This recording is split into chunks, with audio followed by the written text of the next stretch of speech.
Hey guys, how's it going? Today, in the spirit of Black Friday, I thought I would feature my favorite Black Friday ship in World of Warships Legends, and, well, you probably guessed it, it's the Massachusetts Bee.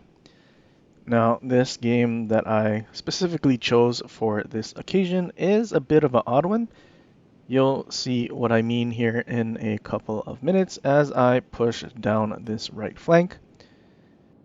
Not only was this game a bit of an odd one, this game was actually extremely entertaining and, well, I had a ton of fun playing and really doing what I do, and, well, you'll see why towards the end of the video. The build that I am using in this game is a hybrid between accuracy and brawling as well as secondaries. In the first slot, I have Revocation Protocol, then Porcupine, Firefighter, Master Mechanic, and the legendary skill I am using is Running with Scissors.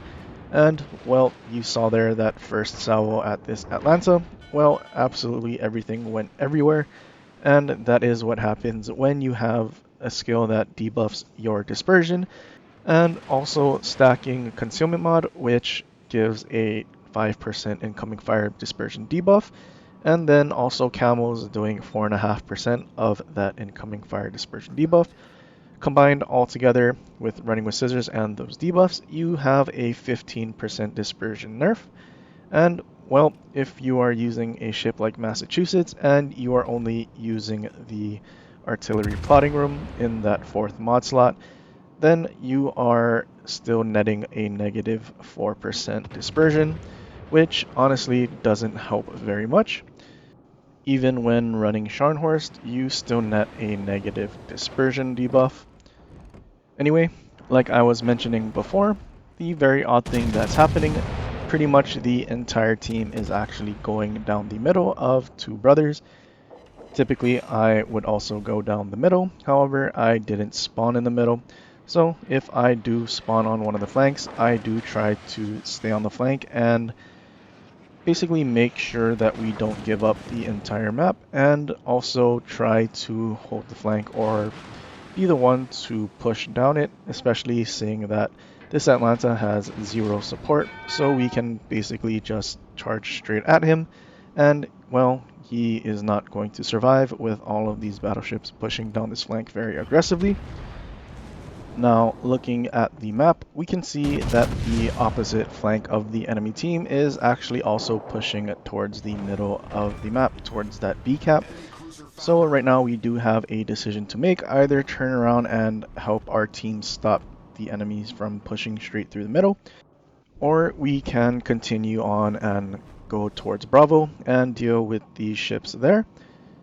I make the decision to go to Bravo because if I do stop and turn around and this Edinburgh and Bismarck do keep pushing towards our flank, then we will pretty much be stuck in a crossfire with the ships behind us and the ships in front of us. That is something that we definitely don't want to happen, and, well, also considering the fact that the enemy pushing into the Charlie Cap is actually surrounded on both sides by battleships and cruisers from both flanks, I do expect them to essentially go down one by one. As we are pushing down this flank, we do have some friendlies from the other flank turning around and going back towards the Charlie Cap, so we will only have this Edinburgh helping us push this Bismarck and enemy Edinburgh. There you see some of that bad dispersion from running with scissors. I think this skill does need a rework in order to make this effective, especially if you are actually able to get within the 7.5 kilometers for the skill to activate. Having that 6% dispersion debuff just typically makes your accuracy so bad that it makes more sense to simply not use the skill. And, well, if you're landing more shells, you're typically doing the same, if not more damage, because if you use running with scissors, you are pretty much relying on RNG to make that skill effective, because if you have some bad RNG and your dispersion goes everywhere, well, then that skill is pretty much useless. I think simply changing the dispersion debuff into a 5% Sigma debuff which on average will be around zero point 0.1 sigma. I think that would be a much better option, just so we don't have all of these skills and mods piling up and causing such bad dispersion. Also, considering the fact that using brawling battleships and also pushing in to brawl with your battleships is extremely difficult, so using a skill that basically revolves around you doing so, I think should be more rewarding than being the way it is and being such RNG that you don't typically actually feel like it's rewarding to actually use. Now, I understand the idea of forcing you to play at closer ranges using the skill by making your accuracy bad at pretty much all ranges. And then if you really want any sort of accuracy, you do have to get up close and personal, but it just simply doesn't feel like it works. And in all honesty, when you have skills like Will to Rebuild and Fight Fire with Fire for those hybrid commanders, you really don't see much of a need to run running with scissors, except for in these 1 versus 1 brawls. Anyway, going back to the game, we have pretty much pushed into Bravo and taken care of that Edinburgh and Bismarck, and well, there's this Mogami who's basically sitting flat broadside just trying to torpedo us instead of going around the corner. Since he did only launch 1 rack of torpedoes, I just simply stop and reverse. Unfortunately, that first salvo didn't actually dev strike the Mogami, well, because I got a bunch of overpens. The Mogami launched his second set of torpedoes, and now we can push in. And, well, he's starting to angle, and, well, with that slight angling, we finally land a Citadel. Would have been much more useful if we simply dev struck him the first time. Now looking at the map, there are 2 battleships at Alpha, most likely in Will to Rebuild, or we have this Massachusetts that's pushing up the middle, and then that Jean Bart that was separated from the Massachusetts. I have a decision to either take on a 2 versus 1 while we have our friendly cruiser that is behind us kiting away, and well, this New Orleans just got dev struck, so now it's a 2 versus 4. Instead of going against 2 battleships that's most likely in Will to Rebuild, I decided to take a couple of 1 versus 1s. Going up the middle, back towards Charlie, we are going to have a 1 versus 1 drive-by against this Massachusetts. Being so close, I simply decide not to shoot my guns, and I just simply start getting ready to do a drive-by and have my turrets pre-turned.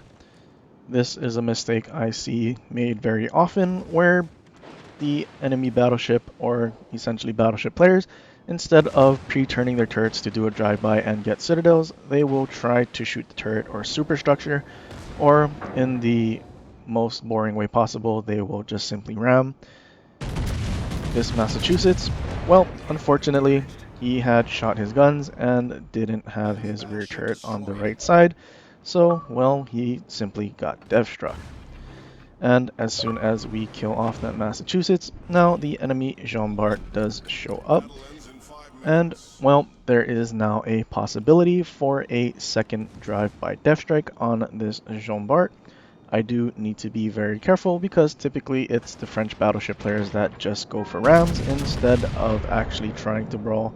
Especially since all of their guns are in the front, they can just simply stay bow in and keep charging at you, or simply stop and reverse with propulsion mod at 20 knots, which just simply doesn't make any sense. Anyway, as I close the distance with this Jean Bart, I do notice that he is turning bow in towards me. Either he is trying to just stay angled, or he is going for the ram. As I start turning broadside and completing my turn, he is still trying to turn to the right in order to try and what I would assume is ram.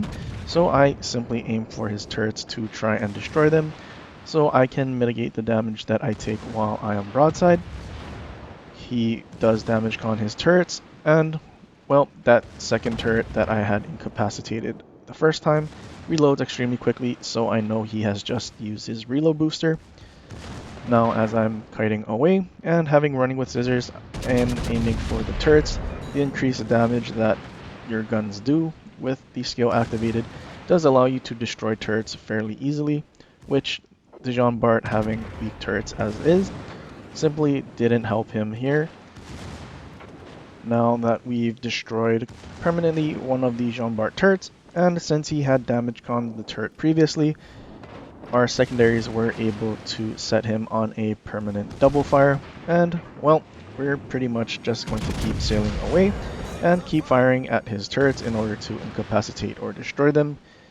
We do incapacitate it one more time here, and simply he does end up dying to our fire, and well, we do get an arsonist because he was set on so many fires there. After killing this Jean Bart, we are now up on points, although not by much, with the enemy team pushing our Edinburgh, who is still kiting away. They are probably and most likely going to capture the B cap, so I do try to take a pot shot over the island in order to reset that North Carolina.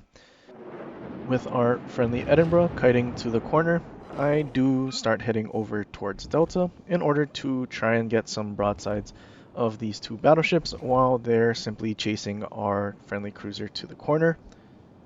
We can't simply just hide and let the timer run out because there is a chance that our Edinburgh teammate does go down.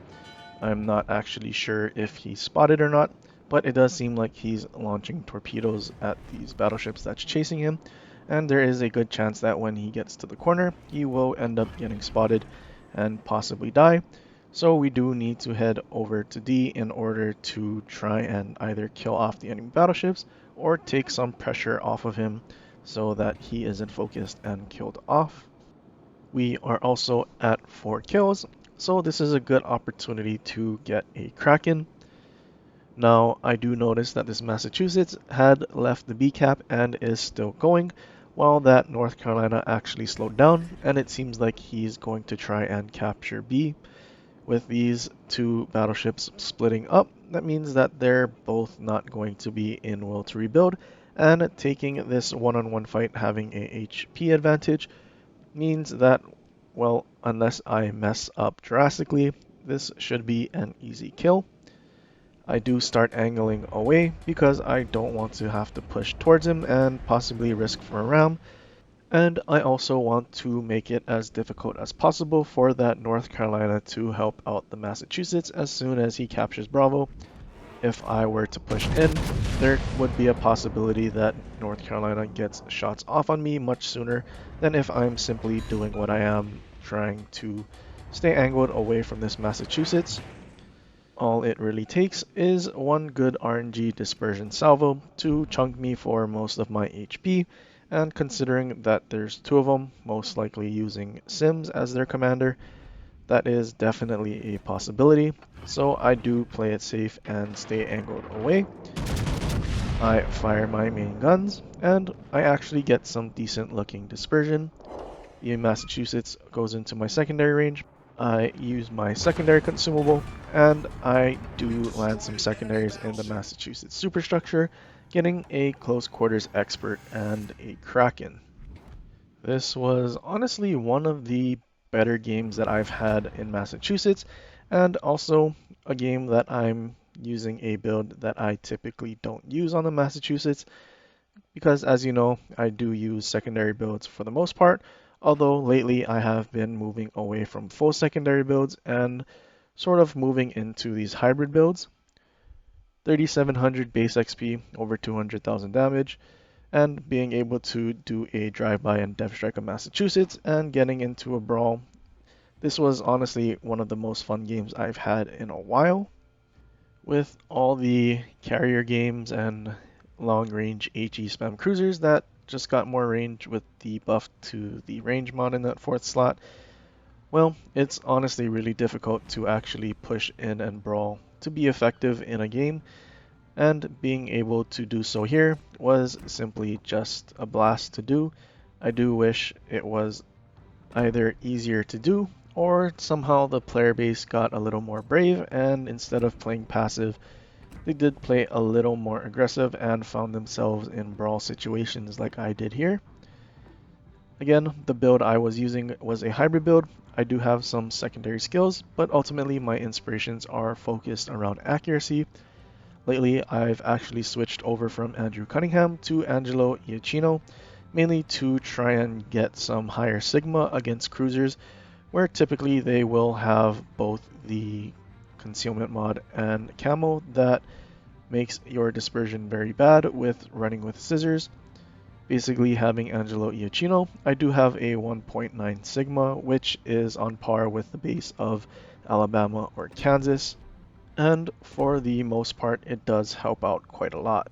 Well, that's pretty much all I have for you guys. I hope you guys enjoyed this video. If you did, leave a like and subscribe for more, or leave a comment down below for any other ships you want to see in the future. But until next time, aloha.